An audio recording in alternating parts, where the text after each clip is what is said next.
Ramai mak-mak yang bersalin Caesar kata bila batuk dia punya luka Caesar tu sakit. Memanglah sebab benda dah kena belah. Benda dah kena belah, jahit balik kan. Memang sakit lah. Masih berlaku inflamasi. Sakit tu maksudnya berlaku radang dekat situ. Dalam tu merah, bengkak, meleceh. Semua ada dalam tu lah sebab dah kena belah kan. So macam mana kita nak kurangkan kesakitan tu dan recover dengan lebih cepat. Okay, kalau nak tahu saya nak minta anda untuk tolong subscribe channel saya dan komen dekat bawah tu saya dah subscribe. Okey, bila anda bersalin Caesar, boleh tak komen dekat bawah? Bila tarikhnya? Ingat lagi tak? Mestilah ingat kan? Tarikh anak lahir mesti ingat. Okey, cuma kita straight to the point, macam mana nak nak kurangkan sakit tu kan. Pertama, kena faham tentang penyembuhan dan kena faham tentang keradangan.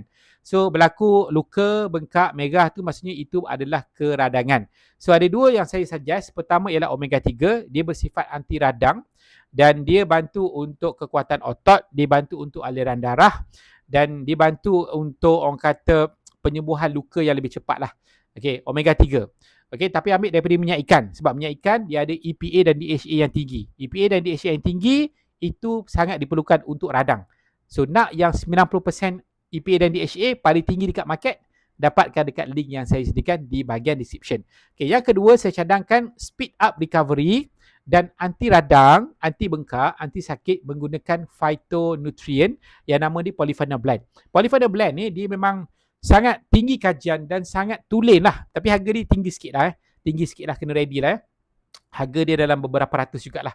Kan? Sebab dia memang baiki sel dia sangat tinggi.